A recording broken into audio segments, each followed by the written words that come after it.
할렐루야.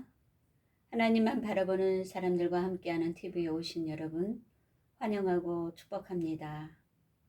오늘 주제의 말씀은 어떻게 깨어 있어야 하는가. 생명의 말씀은 여호수아 1장 8절 말씀입니다. 이 율법책을 내 입에서 떠나지 말게 하며 주야로 그것을 묵상하여 그 안에 기록된 대로 다 지켜 행하라. 그리하면 내 길이 평탄하게 될 것이며 내가 형통하리라. 아멘, 아멘. 마지막 시대를 살아가는 오늘날 시대의 변천에 따라 경제, 문화, 사상 등 역사의 흐름이 달라지고 있지만 변함없는 한 가지 사실은 주님이 곧 오신다는 것입니다. 카이로스, 하나님의 시간 카이로스. 카이로스는 행동을 취하기에 적절한 시간을 나타냅니다. 피조물인 인간은 시 공간의 제약을 받지만 빛 가운데 계신 하나님은 시 공간에 아무런 제약을 받지 않으십니다. 베드로후서 3장 8절 주님께서 말씀하십니다. 사랑하는 자들아, 주께는 하루가 천년 같고 천년이 하루 같은 이 한 가지를 잊지 말라. 아멘, 아멘. 이 땅에 두 부류의 사람들이 있습니다. 한 부류의 사람은 평안하다, 안전하다라고 생각하지만 한 부류의 사람은 하나님께 카이로스를 맞춰 깨어 있습니다. 오늘 이 시대에 되어가는 일들을 통해서 지금은 환란의 때요, 깨어 있을 때라는 것입니다. 파도가 오면 몸을 낮춰야 되는 것처럼 하나님의 타이밍을 알면 몸을 낮춥니다. 깨닫지 못하면 파도에 휩싸여 다 뒤집어지시 멸망에 이르기 때문입니다. 예수님께서 우리를 방문하실 때 우리에게 결단과 순종, 액션을 요구하십니다. 절대 놓쳐서는 안 될 카이로스는 주님의 오심을 놓쳐서는 안 됩니다. 주님은 내 백성이 지식이 없어 망하는도다 라고 말씀하시는데 누가복음 12장 54절에서 56절에 말씀하십니다. 너희가 구름이 서쪽에서 이는 것을 보면 곧 말하기를 소나기가 오리라 하나니 과연 그러하고 남풍이 부는 것을 보면 말하기를 심히 더우리라 하나니 과연 그러하니라. 외식하는 자여 너희가 천지의 기상은 분별할 줄 알면서 어찌 이 시대는 분간하지 못하느냐라고 말씀하십니다. 그렇습니다. 사람이 내일 비가 올 것을 일기예보나 또 무릎과 간절히 쑤시면 압니다. 그러나 시대를 분별하는 눈은 열려 있지 않습니다. 우리는 주의 날이 도적같이 이르는 줄 알기 때문에 깨어 있어야 합니다. 깨어 있다는 것은 진리의 말씀을 반복적으로 지속적으로 듣고 묵상해야 합니다. 여기서 묵상은 잠잠하여 생각하는 것이 아닙니다. 묵상이라는 히브리어 단어는 하가라는 말로써 묵상하다, 읊조리다라는 말입니다. 소리를 내어 낭독합니다. 여호와의 말씀을 속아 되새김질하듯 더 깊이 생각하고 더 깊이 생각에 잠기다라는 의미가 담겨 있습니다. 하나님과 대면하였던 이스라엘 백성들의 영도자인 모세가 죽자 그의 시종이었던 여호수아가 이스라엘 백성을 가나안으로 이끌어갈 지도자로 세워졌습니다. 여호수아는 얼마나 마음이 두려웠겠습니까? 하나님은 여호수아를 향해 마음을 강하게 하고 담대히 하라라고 말씀하시면서 오늘 본문 말씀에 이 율법책을 내 입에서 떠나지 말게 하여 주야로 묵상하여 그 안에 기록된 대로 다 지켜 행하라라고 말씀하십니다. 그리하면 내 길이 평탄하게 될 것이요 형통하리라고 말씀하십니다. 내가 어디로 가든지 내 하나님 여호와가 너와 함께 하신다고 말씀하십니다. 아멘, 아멘. 인간의 뇌세포의 98%가 말의 지배를 받습니다. 말을 하면 그 말이 뇌에 박히고 뇌는 척수를 지배하여 척수는 행동을 지배하게 됩니다. 좋은 말에서 은혜로운 파장이 나옵니다.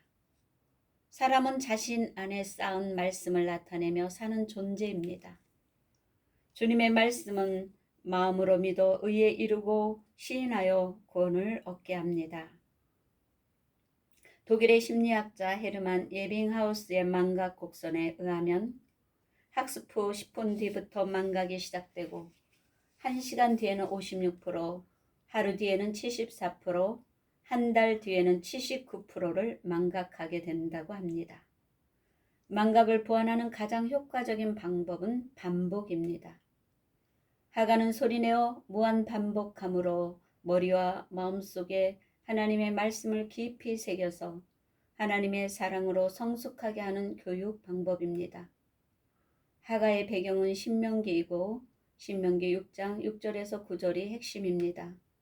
오늘날 내가 네게 명하는 이 말씀을 너는 마음에 새기고 내 자녀에게 부지런히 가르치며 집에 앉았을 때든지 길에 행할 때든지 누워 있을 때든지 일어날 때든지 이 말씀을 강론할 것이며 너는 또 그것을 내 손목에 메어 기호를 삼으며 내 미간에 붙여 표를 삼고 또 내 집 문설주와 바깥문에 기록할지니라. 아멘 아멘. 유대인들은 아침 저녁으로 성경을 반복하여 읽습니다. 하가의 방식을 통해 지속적으로 낭독함으로 모두 암기합니다. 예전에 우리나라 서당에서도 천자문을 낭독했던 것과 같습니다. 하나님의 말씀을 읽는 첫 번째 목적은 하나님의 생명에 닿기 위함입니다. 지식적으로 닿는 것이 아니라 기도로 말씀을 읽고 말씀으로 기도해야 합니다. 하나님의 말씀은 눈과 귀로 읽는 것이 아니라 소리내어 읽고 선포해야 합니다.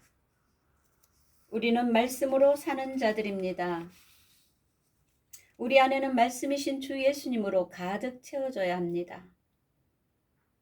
바쁜 삶을 살아가는 현대인들에게 있어 늘 말씀을 대하기는 어렵지만 그저 말씀을 암송하는 것이 아니라 한 구절이라도 그 말씀을 되새김질하며 주님을 부를 때 성령님은 우리 마음을 터치하셔서 기름 부음으로 임재 안으로 이끌어 주시고 어떠한 상황 속에서라도 평안과 기쁨과 감사로 인도하십니다.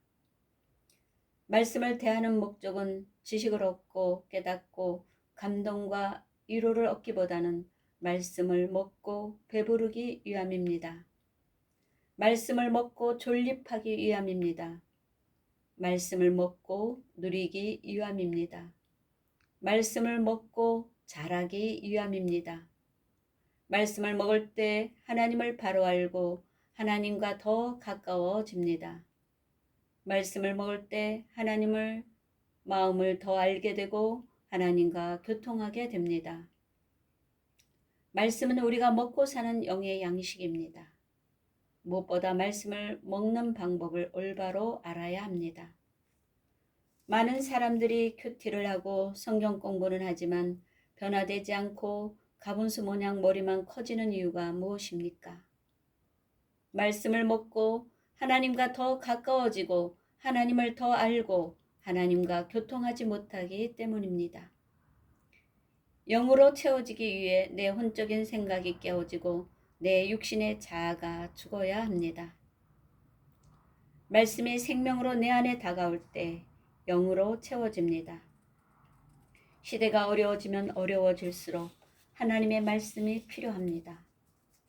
더더욱 말씀을 가까이 하지 못할 날들이 옵니다.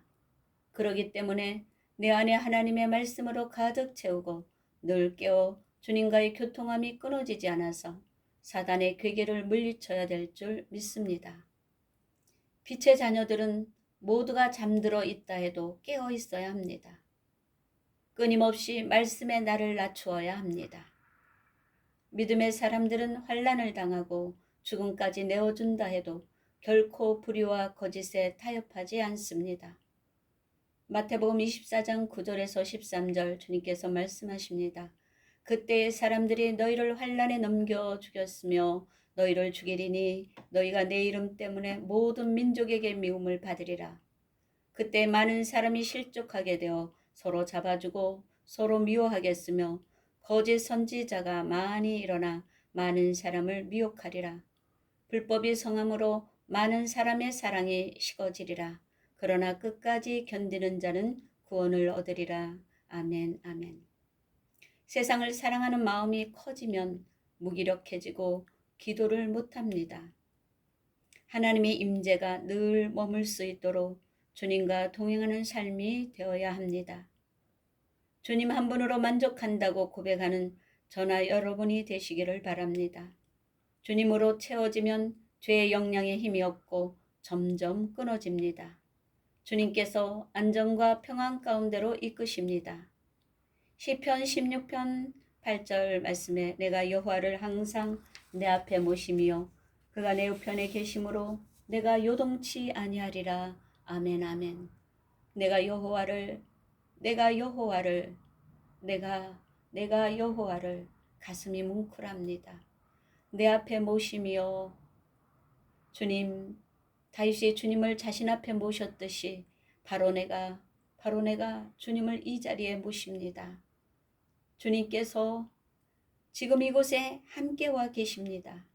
내가 여호와를 항상 내 앞에 모시며 주님, 바로 내가 항상 영원토록 어제나 오늘이나 내일이나 언제든지 주님을 제 앞에 모시기를 소원합니다. 우리 주 예수 그리스도 이름으로 기도합니다. 아멘, 아멘. 함께 하신 여러분 사랑하고 축복합니다. 매일매일 한 주간 한 말씀을 반복적으로 엎드리며 묵상하시기를 바랍니다. 말씀으로 기도하는 삶으로 사시기를 주님의 이름으로 축복합니다. 주님께 영광, 감사합니다.